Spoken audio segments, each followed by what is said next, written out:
Hello everyone, welcome back to my YouTube channel. आज की class में हम लोग एमपीपीएससी असिस्टेंट प्रोफेसर का एग्ज़ाम जो कि अभी से 3 अगस्त को हुआ था 2025 का, उसकी आंसर की को करने वाले हैं। तो पार्ट 1 में हम लोग 1 से 50 तक के क्वेश्चंस को सॉल्व करेंगे। तो चलिए स्टार्ट करते हैं क्वेश्चंस।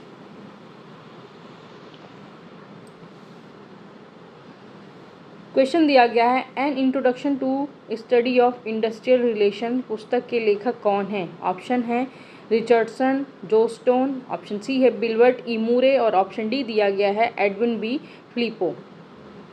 तो the an introduction to study of industrial relation बहुत इंपॉर्टेंट बुक है, आप लोग इसे याद रखना। और इसके जो राइटर हैं वह हैं रिचर्डसन। ऑप्शन ए इसका राइट आंसर हो जाएगा। नेक्स्ट है, निम्नलिखित में से यह किसका मानना था कि 18वीं शताब्दी की बौद्धिक दशाओं ने समाजशास्त्र के उदय में योगदान किया है? ऑप्शन ए है टीबी बोटोमोर, ऑप्शन बी है आर के मटन, ऑप्शन सी है एच.एम. जॉनसन और ऑप्शन डी है एन टिमासेफ। तो बताइए इसमें क्या राइट आंसर है? राइट आंसर हो जाएगा ऑप्शन डी एन टिमासेफ। अगला क्वेश्चन दिया गया था, रॉल्फ एम स्टोगडिल ने निम्नलिखित में से किस सिद्धांत का प्रतिपादन किया है? तो न्यू क्वेश्चन है यह। ऑप्शन ए है उपलब्धि संभाव्य सिद्धांत, ऑप्शन बी है एक्स एंड वाई सिद्धांत, ऑप्शन सी है अभिप्रेरणा का मानवीय आवश्यकताओं संबंधी सिद्धांत और ऑप्शन डी दिया गया है परस्पर क्रिया सिद्धांत।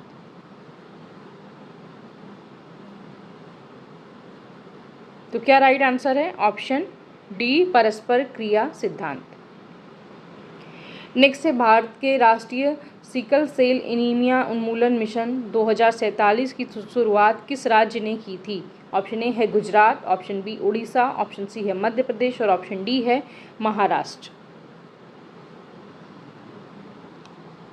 तो चूंकि एमपी का पेपर था यह, तो एमपी से रिलेटेड ज़्यादातर अगर आपको नहीं क्वेश्चन आ रहा था तो उसके बेस पे भी आप लोग लगा सकते थे। हालांकि माइनस मार्किंग थी तो आप लोगों ने सावधानी बरती होगी। और इसका जो राइट आंसर है वह है option C Madhya Pradesh. Next है, निम्नांकित में से यह धारणा थी कि समाजशास्त्र विज्ञानों का विज्ञान है? ऑप्शन ए है ऑगस्ट कॉम्ट, ऑप्शन बी है Max Weber, option C Karl Marx और ऑप्शन डी दिया गया है एमाइल दुर्खीम। तो किसने कहा कि समाजशास्त्र विज्ञानों का विज्ञान है? तो ऑगस्ट कॉम्टे ने कहा है, father of sociology August Comte. इन्होंने 1838 में समाजशास्त्र शब्द का दिया था। नेक्स्ट है, जोखिम समाज या रिस्क सोसाइटी की अवधारणा का प्रतिपादन किसने किया है? ऑप्शन ए एगोविंद Singh, option B Ulrich Beck, option C है जैक्स देरिडा और ऑप्शन डी है एंथनी गिडेंस। तो ये क्वेश्चन काफ़ी बार एग्जाम में आया हुआ है। इसके राइटर हैं option B Ulrich bake. Next है, इसका मुख्य उद्देश्य ग्रामीण सामाजिक संगठन, इसकी संरचना, प्रकार और विकास की प्रक्रियाओं का व्यवस्थित एवं व्यापक वैज्ञानिक अध्ययन करना है। ऑप्शन ए है नगरीय समाजशास्त्र, ऑप्शन बी है औद्योगिक समाजशास्त्र, ऑप्शन सी है सांस्कृतिक समाजशास्त्र और ऑप्शन डी है ग्रामीण समाजशास्त्र। तो बताइए इसमें से क्या राइट आंसर हो जाएगा? ग्रामीण सामाजिक संगठन की संरचना, प्रकार और विकास की प्रक्रिया का अध्ययन किसमें किया जाता है? तो ऑब्वियसली ग्रामीण समाजशास्त्र में किया जाएगा, रूरल सोशियोलॉजी। ऑप्शन डी इसका राइट आंसर हो जाएगा। नेक्स्ट है, बैकवॉश इफेक्ट की अवधारणा दी गई है? ऑप्शन ए है Max Weber, option B Gunnar Myrdal, option C Herbert Spencer और ऑप्शन डी है कार्ल मार्क्स। बैकवॉश इफेक्ट की अवधारणा किसने दी है? तो गुनार मिडल ने। ऑप्शन बी इसका राइट आंसर हो जाएगा। नेक्स्ट है, निम्नलिखित में से किसने बृहद जनसंख्या को राजनीतिक, आर्थिक और सैन्य शक्ति का स्रोत माना है? Option A Kautilya, option B Banabhatta, option C है याज्ञवल्क्य और ऑप्शन डी दिया गया है अरस्तु। तो सारे ही क्वेश्चंस बहुत इंपॉर्टेंट हैं, आप लोग अपनी आंसर की मिला सकते हैं और जिसने पेपर नहीं दिया है वह इस पेपर को सॉल्व कर सकता है, जिससे कि आगे जो भी एग्ज़ाम आने वाला है उसके लिए बहुत ही हेल्पफुल होगा। तो इसका जो राइट आंसर है वह है ऑप्शन ए कौटिल्य। नेक्स्ट है, स्पेंगलर का सिद्धांत विश्व की कितनी संस्कृतियों के अध्ययन पर आधारित था?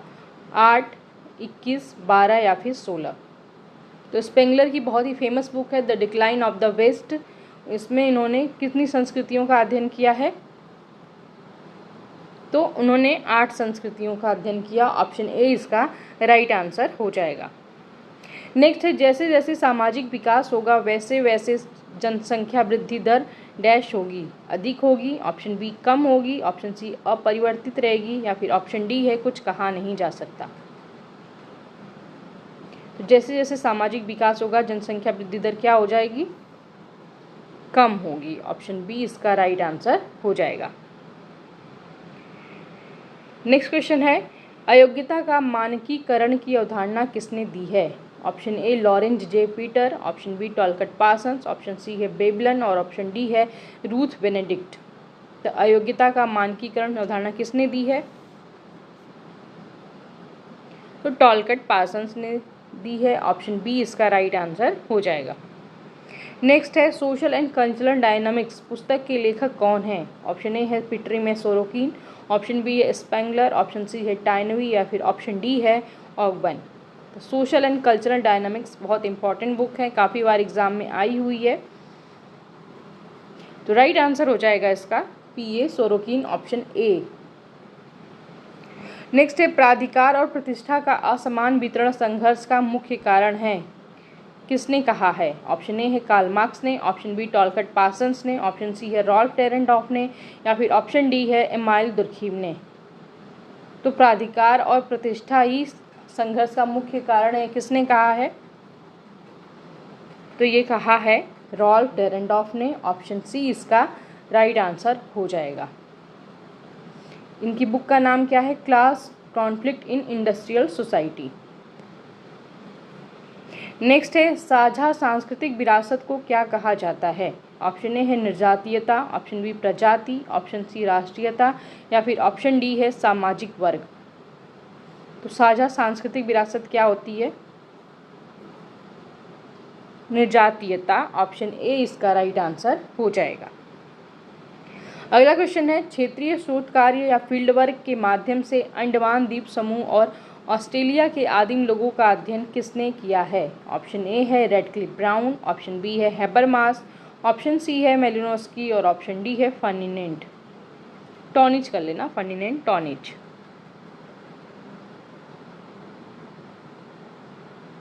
तो बताइए किसने किया है अंडमान और ऑस्ट्रेलिया के आदिम लोगों का स्टडी?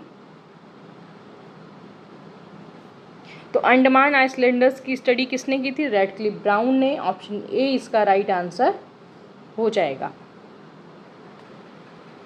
नेक्स्ट है, किसने कहा कि समुदाय एक सामाजिक समूह है जिसमें हम की भावना और किसी निश्चित क्षेत्र में निवास की कुछ सीमा तक उपस्थिति होती है? ऑप्शन ए है ई ब्रूगार्डस, ऑप्शन बी है लुंडबर्ग, ऑप्शन सी है किंग्सले डेविस, और ऑप्शन डी है एच.एम. जॉनसन।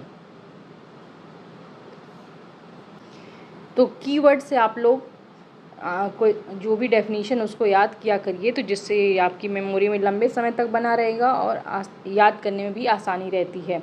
तो हम की भावना भी एक कीवर्ड है जिसकी ये डेफिनेशन दी गई है ब्रूगार्डस के द्वारा। ऑप्शन ए इसका राइट आंसर हो जाएगा।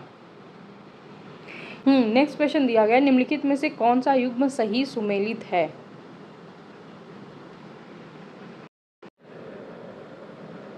ऑप्शन ए है कोसीराज गोंड जनजाति, बेरिन एल्विन की पहली पत्नी, ऑप्शन बी है जापानी श्याम एरुकला जनजाति शिकार, ऑप्शन सी है हीरी बाई कोया जनजाति मिलेट संरक्षण, और ऑप्शन डी है भूरी बाई चेंचू जनजाति पारंपरिक चिकित्सा। तो कौन सा इसमें से युग्म सही सुमेलित नहीं है?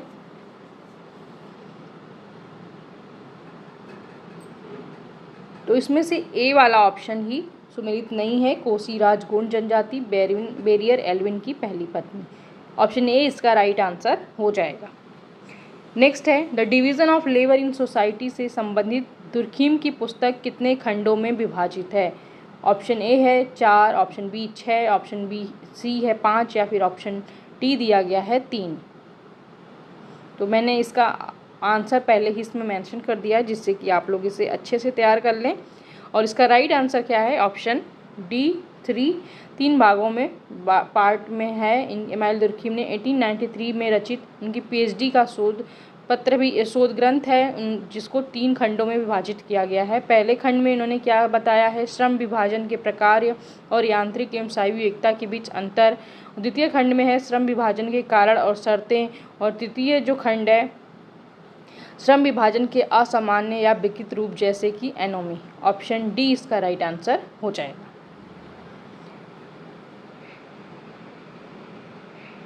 नेक्स्ट दिया गया है, समाजशास्त्र के क्षेत्र में विशिष्ट जन या अभिजात वर्ग एलिट शब्द के प्रयोग का श्रेय किसे जाता है।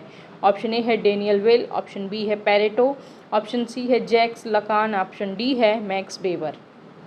तो किसने अभिजात वर्ग या अभिजन वर्ग या एलिट शब्द का प्रयोग किसने किया है?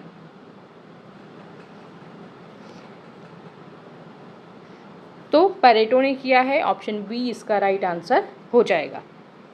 नेक्स्ट है, हमारी परंपराओं ने अपना आधुनिकीकरण कर लिया है, किसने कहा है? ऑप्शन ए है दीपांकर गुप्ता, ऑप्शन बी है घनश्याम शाह, ऑप्शन सी है योगेंद्र सिंह या फिर ऑप्शन डी है डीपी मुखर्जी। तो किसने कहा परंपराओं ने आधुनिकीकरण कर लिया है? तो योगेंद्र सिंह इसका राइट आंसर हो जाएगा। इनकी बुक का नाम भी है modernisation of Indian tradition. Option C इसका राइट आंसर हो जाएगा। नेक्स्ट है, सिन्हू और कान्हू नाम किनसे जुड़े हुए हैं? ऑप्शन ए है संथाल विद्रोह, ऑप्शन बी है मोपला विद्रोह, ऑप्शन सी है तेभागा आंदोलन और ऑप्शन डी दिया गया है चंपारण सत्याग्रह।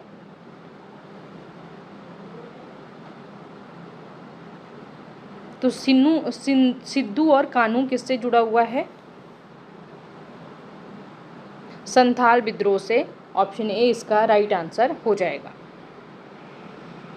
नेक्स्ट है, सम प्रिंसिपल ऑफ स्ट्रैटिफिकेशन के लेखक कौन हैं? ऑप्शन ए है टॉलकट पार्सन्स, ऑप्शन बी है Kingsley Davis and Wilbert Moore, option C है पीटर बर्जर और ऑप्शन डी है जोन्स एंड रकर।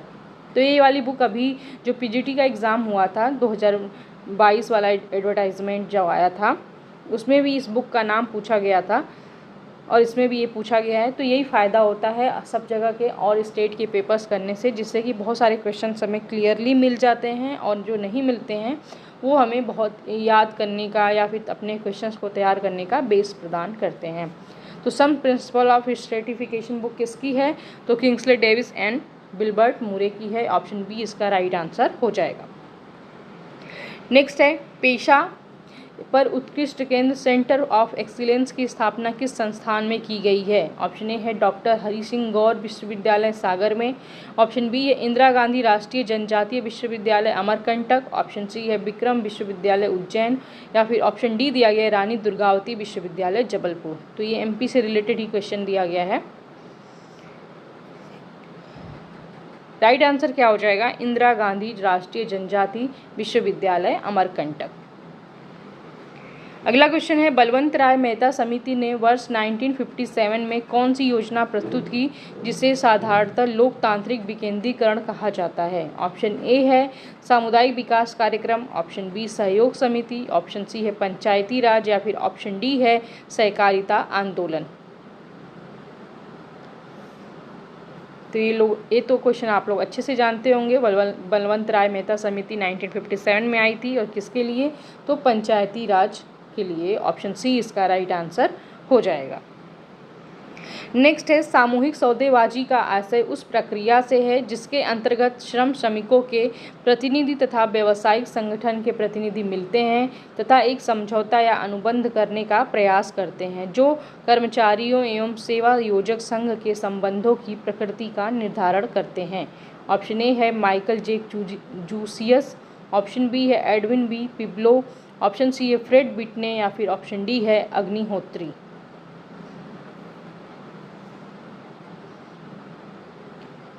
तो राइट आंसर क्या हो जाएगा? एडविन बी हिप्पो, बी इसका राइट आंसर हो जाएगा। नेक्स्ट है, विश्व गांव की ग्लोबल विलेज की अवधारणा किसने दी है? ऑप्शन ए एंथनी गिडेंस ने, ऑप्शन बी हर्बर्ट गेंस ने, ऑप्शन सी मार्शल मैकलुहन ने, ऑप्शन डी है रॉबर्ट ब्लूनर ने। तो विश्व गांव ग्लोबल विलेज आप लोग तो जानते ही होंगे इस बुक का, या इसकी अवधारणा किसने दी है? तो मार्शल मैकलुहन ने। ऑप्शन सी इसका राइट आंसर हो जाएगा। नेक्स्ट क्वेश्चन दिया गया है, निम्नलिखित में से किसने पारिवारिक बजट का सांख्यिकीय विश्लेषण करने के लिए वैयक्तिक अध्ययन पद्धति का उपयोग किया है? ऑप्शन ए है लीपले, ऑप्शन बी है Herbert Spencer, option C PV Young या फिर ऑप्शन डी है रॉबर्ट ब्राउन। तो बताइए किसने पारिवारिक बजट का सांख्यिकीय विश्लेषण करने के लिए केस स्टडी मेथड का उपयोग किया है? तो किसने किया है? फ्रेडरिक लीपले ने। ऑप्शन ए इसका राइट आंसर हो जाएगा। अगला है किसने कहा कि निकेंद्रीयता अंतर समूह की विशेषता होती है? ऑप्शन ए है White Sanderson, option B R K Merton, option C है डब्ल्यू जी समनर या फिर ऑप्शन डी है सी एच कूले। तो बताइए किसने कहा है? डब्ल्यू जी समनर ने कहा है। ऑप्शन सी इसका राइट आंसर हो जाएगा। नेक्स्ट है व्यक्ति द्वारा आंतरिकृत सांस्कृतिक मूल्य एवं मानदंडों के लिए फ्रायड का क्या शब्द है? उन्होंने फ्रायड ने क्या शब्द यूज़ किया है? ऑप्शन ईड, ऑप्शन बी है अहम, ऑप्शन सी है पराअहम या फिर ऑप्शन डी है स्व। ईड, ईगो, सुपर ईगो या फिर सेल्फ। तो सांस्कृतिक मूल्य और मानदंडों के लिए फ्रायड ने क्या शब्द दिया है? तो उन्होंने इसे सुपर ईगो कहा है, परा अहम कहा है। ऑप्शन सी इसका राइट आंसर हो जाएगा। नेक्स्ट है वह कौन सी प्रक्रिया है जिसमें किसी व्यक्ति को सीखने के माध्यम से इच्छित स्थिति प्राप्त करने में मदद करती है? ऑप्शन ए है बी सामाजीकरण, ऑप्शन बी है प्रत्याशित समाजीकरण, ऑप्शन सी पुनर्समाजीकरण या फिर ऑप्शन डी है प्रौढ़ समाजीकरण। तो वह कौन सी प्रक्रिया में व्यक्ति सीखने के माध्यम से इच्छित स्थिति प्राप्त करने में मदद करता है, यानी कि वो जो स्थिति प्राप्त करता है उसको सीखता है, तो इसे कौन सी प्रक्रिया कहते हैं? तो उसे प्रत्याशित समाजीकरण कहते हैं। अभी कल ही वाले प्रैक्टिस सेट में मैंने समाजीकरण टॉपिक का पूरा ही जो भी इम्पोर्टेंट क्वेश्चंस आते हैं उसका प्रैक्टिस सेट कराया है, तो अगर आप लोगों ने वो वीडियो नहीं देखी हो तो प्लीज़ उसे जाकर देख लीजिए, बहुत ही हेल्पफुल होगी आपके लिए। ऑप्शन बी इसका राइट आंसर हो जाएगा। नेक्स्ट क्वेश्चन दिया गया है कौन सा परिप्रेक्ष्य तलाक को सामान्य रूप से बदलते हुए मानदंडों तथा मूल्यों तथा विशेष रूप से विवाह और परिवार से संबंधित मानदंडों एवं मूल्यों का प्रतिबिंब मानता है? ऑप्शन ए है प्रकार्यात्मक परिप्रेक्ष्य, ऑप्शन बी है मार्क्सवादी परिप्रेक्ष्य, ऑप्शन सी है अंतःक्रियावादी परिप्रेक्ष्य और ऑप्शन डी है विनिमय परिप्रेक्ष्य। तो इन परिप्रेक्ष्य या उपागम से रिलेटेड भी मैंने पूरा ही प्रैक्टिस सेट कराया हुआ है, तो आप लोग देख सकते हैं, उसमें डायरेक्ट क्वेश्चन भी मिल जाएगा, तो आप प्रैक्टिस सेट वो सारे देख लेना जिससे कि आपके बहुत हेल्पफुल रहेगा। और इसका राइट आंसर क्या हो जाएगा? ऑप्शन ए प्रकार्यात्मक परिप्रेक्ष्य। नेक्स्ट क्वेश्चन है निम्नलिखित गोंड गोत्रों को उसका संबंधित टोटम मरकाम, नेताम, परतेती, बघेल से सुमेलित कीजिए। तो ये दोनों को सुमेलित करना है और दिए गए कोड में से राइट आंसर बताना है। तो मरकाम इसका संबंध किससे है? तो कछुआ से, एक का सी, दो ऑप्शन में है। नेताम इसका संबंध किससे है? मगरमच्छ से, दो का बी यानी कि डी इसका राइट आंसर हो जाएगा। थ्री का ए, परतेती कुत्ता और बघेल शेर। तो राइट आंसर क्या हो जाएगा इसका? Option D. नया क्वेश्चन है यह। नेक्स्ट क्वेश्चन है भारत में नई आर्थिक नीति किस वर्ष लागू की गई थी? ऑप्शन ए है 1984 में, ऑप्शन बी 1988 में, ऑप्शन सी है 1991 में और ऑप्शन डी है 1995 में। तो किस वर्ष आर्थिक नीति लागू की गई थी? तो 1991 में, ऑप्शन सी इसका राइट आंसर हो जाएगा। अगला क्वेश्चन है किसने अपनी पुस्तक elementary aspect of peasant insurgency in colonial India में कृषक आंदोलन को देखने का एक भिन्न तरीका अपनाया और कृषकों की बगावत को विद्रोह हेतु कृषक चेतना के परिप्रेक्ष्य से देखा है? Option A Gyanendra Pandey, option B है सुमित सरकार, ऑप्शन सी डेविड हार्डीमैन और ऑप्शन डी है रणजीत गुहा। तो ये भी काफ़ी नया क्वेश्चन लग रहा है, इम्पोर्टेंट क्वेश्चन भी है, आप लोग इन सबको याद कर लेना। राइट आंसर क्या हो जाएगा? रणजीत गुहा। नेक्स्ट है, जीएस घुरिये ने कनफटा जोगी शब्द का प्रयोग सन्यासियों के कौन से पंथ के लिए किया है? ऑप्शन ए है नाथपंथी, ऑप्शन बी दस नामी नागा, ऑप्शन सी बैरागी, ऑप्शन डी है वैष्णव साधु। तो ये भी नया क्वेश्चन है बिल्कुल। जीएस घुरिये का कनफटा जोगी शब्द किसके लिए प्रयोग किया इन्होंने? तो नाथपंथी, ऑप्शन ए इसका राइट आंसर हो जाएगा। नाथपंथी के लिए इन्होंने कनफटा जोगी, इम्पॉर्टेंट है, याद रखना नेक्स्ट एग्ज़ाम के लिए, आगे जितने भी एग्ज़ाम आने उसके लिए। अगला क्वेश्चन है, द हिंदू जजमानी सिस्टम पुस्तक के लेखक कौन है? जीएस घुरिये, ऑप्शन बी है M N Srinivas, option C William H Wiser और ऑप्शन डी है इरावती कर्वे। तो द हिंदू जजमानी सिस्टम, तो ये आप लोगों ने बहुत बार पढ़ा होगा। इसका जो राइटर है वो है विलियम एच वाइजर। इन्होंने कहाँ की स्टडी की थी? तो यूपी के करीमपुर गांव की स्टडी की थी विलियम एच वाइजर ने। नेक्स्ट है, निम्नलिखित में से किसने विचारों को सामाजिक परिवर्तन का एक महत्वपूर्ण कारण माना है? विचारों को, ऑप्शन ए है Karl Marx, option B Emmanuel Durkheim, option C है मैक्स वेबर या फिर ऑप्शन डी है हर्बर्ट स्पेंसर। तो विचारों को सामाजिक परिवर्तन का मुख्य कारण कौन मानता है? तो मैक्स वेबर मानते हैं। ऑप्शन सी इसका राइट आंसर हो जाएगा। अगला है, संयुक्त राष्ट्र संघ 1990 में एक वैश्विक कार्यवाही कार्यक्रम को अपनाया था जिसके अंतर्गत निम्नलिखित में से किस सुझाव का उद्देश्य मादक पदार्थों के दुरुपयोग की वैश्विक रोकथाम को मजबूती प्रदान करना है? ऑप्शन ए है मादक पदार्थों के उपयोगकर्ताओं के लिए त्वरित उपचार उपलब्ध कराना, ऑप्शन बी है मादक पदार्थों की आपूर्ति को नियंत्रित करने के लिए नीतियों को सशक्त बनाना, ऑप्शन सी है बहुआयामी मादक पदार्थ नियंत्रण कार्यक्रम और ऑप्शन डी है छात्रों को उनकी परेशानियों के समाधान में मार्गदर्शन करना।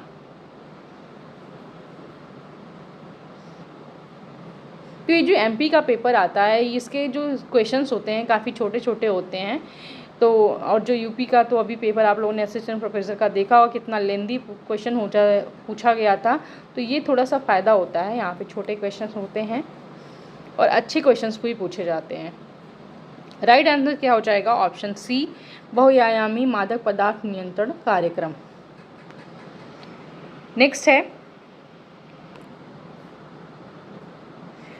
है, यह किसने परिभाषित किया कि वैज्ञानिक प्रबंध यह जानने की कला है कि आप लोगों से यथार्थ में क्या कराना चाहते हैं तथा यह देखना चाहते हैं कि वे उसको सुंदर तथा सस्ते से सस्ते ढंग से करें। ऑप्शन ए है F.W. Taylor, option B Peter F. Drucker, option C है जोन्स और ऑप्शन डी है सेल्डन। तो वैज्ञानिक प्रबंध जानने की क्या कला है, किसने बात की है इस पे? तो कीवर्ड से ही जान जाएंगे आप लोग कि वैज्ञानिक प्रबंध की बात कौन करता है? W. टेलर करते हैं। ऑप्शन ए इसका राइट आंसर हो जाएगा। अगला है, समाज व्यवस्था को आधार, संरचना और अति संरचना नामक दो ढांचों के रूप में किसने विभाजित किया था? ऑप्शन ए है कार्ल मार्क्स, ऑप्शन बी है लियोटार्ड, ऑप्शन सी है जेफरी से अलेक्जेंडर और ऑप्शन डी है हैबरमास। तो संरचना और अति संरचना नामक दो ढांचों में किसने विभाजित किया है सामाजिक व्यवस्था को? तो आपके कार्ल मार्क्स ने किया है। ऑप्शन ए इसका राइट आंसर हो जाएगा। सुपर स्ट्रक्चर और सब स्ट्रक्चर की बात करते हैं। नेक्स्ट है, किस वर्ष को भारत में जनांगीय विभाजन का वर्ष कहा जाता है? ऑप्शन ए है 1920, ऑप्शन बी है 1990, ऑप्शन सी है 1918 और ऑप्शन डी है 1921। तो यह क्वेश्चन यूपी पीजीटी में आया हुआ है प्रीवियस ईयर के क्वेश्चंस में। और राइट आंसर क्या हो जाएगा? ऑप्शन डी 1921 को जनांगीय विभाजन का वर्ष माना जाता है। नेक्स्ट है, यह अनुभव किसने किया कि ग्राम्यता और नगरीयता में मात्र अंशों का अंतर है और इसमें क्रमिकता होती है? इसी विचार को मूर्त रूप देते हुए मानवशास्त्री रेडफील्ड ने किस अवधारणा को प्रतिपादित किया है? यानी कि ग्राम और नगरों में अंतर नहीं होता, उनमें एक जैसे कुछ विशेषताएं पाई जाती हैं, उस बीच वाले स्थान को क्या कहा जाता है? ऑप्शन ए है सार्वभौमिकरण, ऑप्शन बी है लोक नगरीय निरंतरता, रूरल अर्बन कंटिन्यूम बोलते हैं इसे, ऑप्शन सी है महान परंपरा, ऑप्शन डी है लघु परंपरा, लघु समुदाय। तो इसे क्या कहा जाता है? रेडफील्ड ने इसे क्या कहा है? तो इसे रूरल अर्बन कंटिन्यूम कहा है। ऑप्शन बी इसका राइट आंसर हो जाएगा। नेक्स्ट है, मेक्सिको के टेपोजलान गांव के अध्ययन के आधार पर लोक समाज, फोक सोसाइटी और लोक नगरीय निरंतरता या सततता, फोक अर्बन कंटिन्यूम और कृषक समाज तथा कई अन्य अवधारणाओं को विकसित करने का श्रेय किसे जाता है? Option A Emile Durkheim, option B Louis Wirth, option C है फर्डिनेंड टॉनिज, ऑप्शन डी है रॉबर्ट रेडफील्ड। तो ये तो इजी क्वेश्चन है। मेक्सिको के टेपोजलान गांव का अध्ययन किसने किया है? काफ़ी सारे कीवर्ड्स हैं, आप लोग जान जाएंगे। इसका क्या राइट आंसर हो जाएगा? Option D Robert Redfield. इन्होंने मेक्सिको के टेपोजलान गांव की स्टडी की थी। नेक्स्ट है, वह प्रक्रिया जिसके द्वारा संस्कृति सामाजिक व्यवस्था को प्रभावित करती है क्या कहलाती है? ऑप्शन ए है संस्कृतिकरण, ऑप्शन बी है संस्थागतकरण, ऑप्शन सी है सांस्कृतिक विलंबना या फिर ऑप्शन डी है सांस्कृतिक सापेक्षवाद। तो बताइए क्या राइट आंसर हो जाएगा? संस्कृति सामाजिक व्यवस्था को प्रभावित करती है, उसे क्या कहते हैं? तो इसे कहते हैं संस्थागतकरण। ऑप्शन बी इसका राइट आंसर हो जाएगा, इंस्टीट्यूशनलाइजेशन।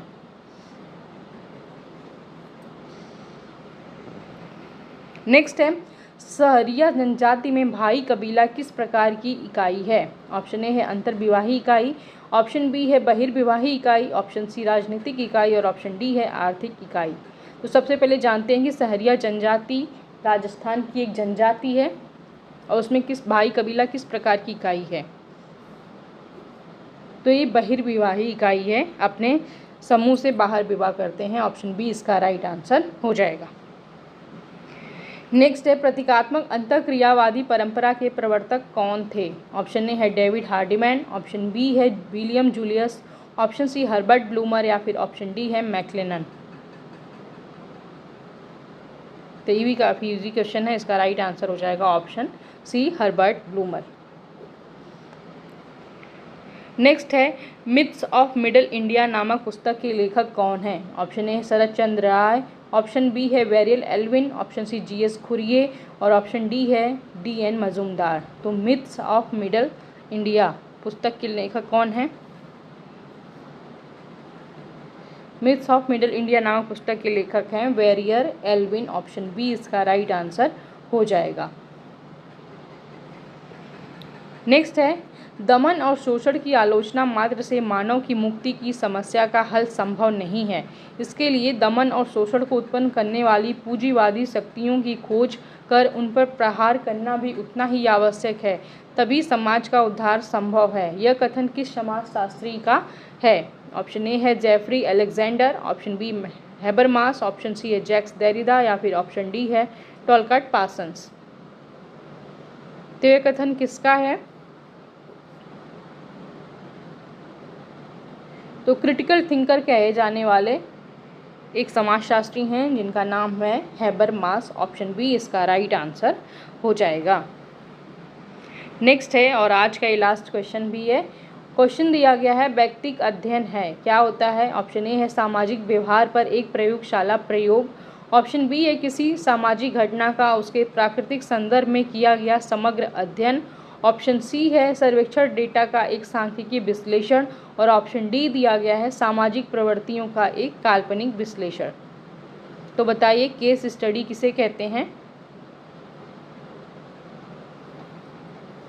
तो किसी सामाजिक घटना का उसके प्राकृतिक संदर्भ में, जिस संदर्भ में वो घटना घटी हुई है, उसका हमें पूरा ही डीपली स्टडी किया जाता है, उसे हम लोग केस स्टडी कहते हैं। ऑप्शन बी इसका राइट आंसर हो जाएगा। और केस स्टडी सबसे पहले प्रयोग किसने किया है? इससे ऊपर वाले क्वेश्चन में हमने कर लिया है, फ्रेडरिक लिपले ने। ऑप्शन बी इसका राइट आंसर है। तो ओके फ्रेंड्स, आज हम लोगों ने 50 क्वेश्चंस कर लिया। बाकी जो भी क्वेश्चन बचे हैं उसको सेकंड पार्ट में करेंगे। आप लोग बताना कि वीडियो कैसी लगी। अगर आपको वीडियो अच्छी लगी हो तो वीडियो को लाइक करना और अगर चैनल पे नए हैं तो चैनल को सब्सक्राइब भी कर लेना, जिससे आगे आने वाली वीडियो का नोटिफिकेशन मिलता रहे। और फीडबैक ज़रूर देना। मिलते हैं नेक्स्ट क्लास में नए टॉपिक के साथ, नए वीडियोज़ के साथ और एक नए उत्साह के साथ। तब तक के लिए बाय बाय, टेक केयर, धन्यवाद।